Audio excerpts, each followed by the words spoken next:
বিনা নোটিশে বিনা কারণে আমরা দীর্ঘদিন ধরে যবে থেকে এই ব্রিজটা হয়েছে আমরা এখানেই বসবাস করি এবং এখান থেকেই আমরা গাড়ি ঘোড়া চালাই।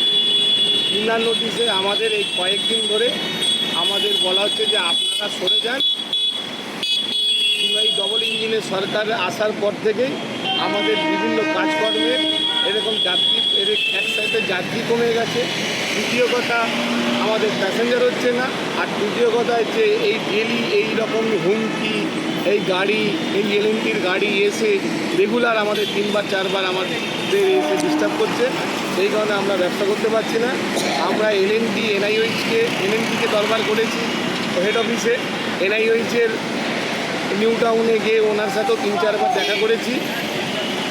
উনি মৌখিকভাবে আশ্বস্ত করেছিলেন যে আমি আপনাদের মোটামুটি 30 দিন সময় দিতে পারি। আমি বললাম দেখুন স্যার, মুখ্যমন্ত্রীও তো দুর্গাপুজো পর্যন্ত টাইম দিয়েছেন, আপনি আমাকে কমসে কম দুর্গাপুজো পর্যন্ত টাইম দিন। উনি বললেন যে এখন এই মুহূর্তে কী করা যায় বলতে পারবো না।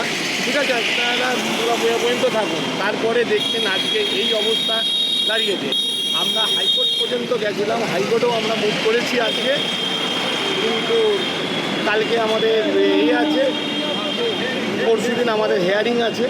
তাও আমরা পুলিশ প্রশাসনকে দক্ষিণেশ্বর থানাকে আমরা রিকোয়েস্ট করেছি এবং যারা এনআইওইচের কর্মকর্তারা আছেন তাদেরকেও আমরা অনুরোধ করেছি। এখন পর্যন্ত প্রায় 70-80টা দোকান ভাঙা হয়েছে। টোটাল 193টা দোকান আছে। 70-80টার বেশি ভাঙা হয়েছে। এখনও 70-80টার উপরেই বেশি দোকান। এই যে এই মুহূর্তে যে দোকানগুলো কি অবস্থা আছে, তাহলে কি হবে?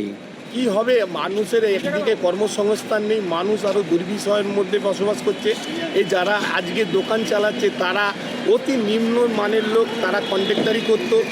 কন্ট্রাক্টারি করার পর যার তার মানে আর কর্মক্ষমতা লোক পাওয়াতে তারা এখন পায়খানা, কেউ বাথরুম দেখাশোনা করে, কেউ চায়ের দোকান করেছে, কেউ খাবারের দোকান করেছে এবং জীবিকা তো নির্বাহ করতে হবে। এই অবস্থায় দাঁড়িয়ে প্রশাসনকে বারবার আমরা অনুরোধ করার পরেও প্রশাসন কর্ণপাত করেনি। এইভাবে রাতের অন্ধকারে উচ্ছেদ করা হচ্ছে এবং আমাদের মিসগাইড করা হলো যে এলএনটির লোকরা সিএসসির লাইন কেটে দিচ্ছে এবং আমরা আমাদের পুরো মান্থলি আমরা যে বিলটা সিএসসিকে দিই পুরো আমরা পরিশোধ করার পরেও আমাদের আজকে এই বিচ্ছিন্ন অবস্থায় থাকতে হচ্ছে। এবং বাথরুমেও যদি যাই, বাথরুমেও শৌচাগারে জল নেই। এই পরিশ্রম করে রাত্রিবেলা যে ড্রাইভার কন্ট্রাক্টররা এসছে তারা যে 1 গ্লাস জল খাবে সেই জলটুকু নেই, পাম্প চালানোর মতন কারেন্ট নেই। আপনার নামটা? আমার নাম সোহেল খান, আর এখানকার বাস স্ট্যান্ডের 43 বাস সিন্ডিকেটের সেক্রেটারি।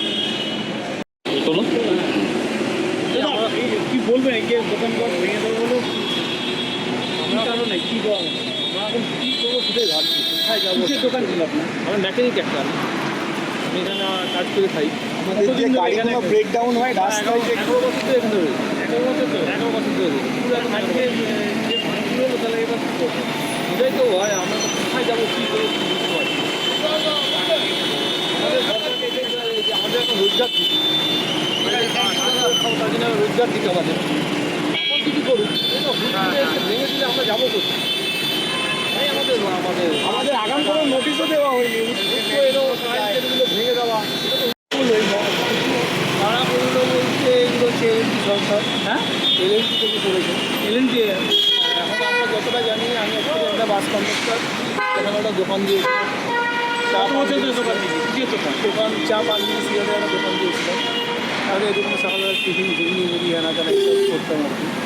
তো মোটামুটি দোকানের বয়স হয়ে গেলে দেখতে হচ্ছে 8-9 বছর।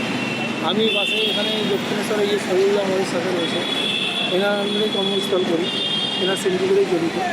তো মোটামুটি এখানে রয়েছি দেখতে দেখতে 15-16 বছরের ওপর। তো বাসে ডিউটি করতাম, এখন কর্মস্থল একটুখানি পরিস্থিতি শরীরে খারাপ হলো, এবার একটা দোকান করেছিলাম। এখন কিভাবে চলবে?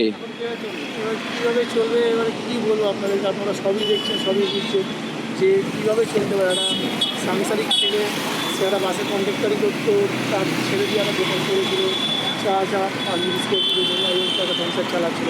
বর্তমানে দোকানটা তো অলরেডি আপনারা দেখেছেন বা জানেন, দোকানটা ভেঙে দেওয়া হয়েছে। তো এখন কত দোকান আছে এখানে? মোটামুটি 160 থেকে 80।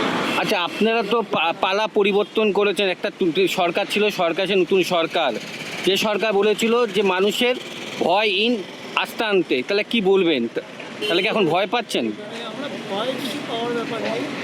এখানে সরকারকে আমি দোষারোপ করবো না, সরকারকে একটাই কথা বলবো যে আমাদের মাননীয় মুখ্যমন্ত্রী আমি শুভেন্দু অধিকারী তাকে একটাই রিকোয়েস্ট করবো যে আপনি করছেন ভালোর জন্য করছেন, কিন্তু গরিব মানুষের দিকে তাকান, গরিব মানুষের দিকে একটু ভালো। একটা কেউ চা বিক্রি যেতে পারে বা একটা কেউ ঘুগনি মুড়ি যেতে পারে বা একটা কেউ পরোটা গাছতে পারে, তার তো ওটাই জীবিকা, তার তো ক্ষমতা নেই যে রেল স্টেশনে গিয়ে একটা দোকান নেওয়া 4 লাখ টাকা দিয়ে। তো সেই মানবিকতায় আমি আমার দিক থেকে বলতে পারি যে ভেঙেছেন, আপনাদের দরকার আছে, সরকারের দরকার আছে, ভেঙেছে বা এমপির দরকার আছে, ভেঙেছে, ভালো করেছে। আমরাও তাদের সম্মতিতে আমরা সবাই আমাদের মতনভাবে দোকানগুলোকে সরিয়ে নিয়েছি। তো তারা যদি আমাদের পুনর্বাসন স্ট্যান্ডে এতগুলো গাড়ি আছে, এত গাড়ি থাকলে একটা গ্যারেজ মেনটেন্সের একটা ব্যাপার আছে, আপনারা সবাই বোঝেন। আচ্ছা, আপনার নাম কি? মেনটেন্সের একটা ব্যাপার আছে, আর পুনর্বাসন চাইছে। পুনর্বাসন যদি একটা আমাদেরকে একটা ছোটো হোক, আমরা চাইছি না এত বড়, একটা ছোটোর মধ্যে হোক, আমাদের একটা পুনর্বাসন দিলে খুব উপকারিত হবে। আপনার নামটা বলুন। আমার নাম রাজু দে, বাড়ি ডাললাম, এখানে বাসে ডিউটি করতাম, এখন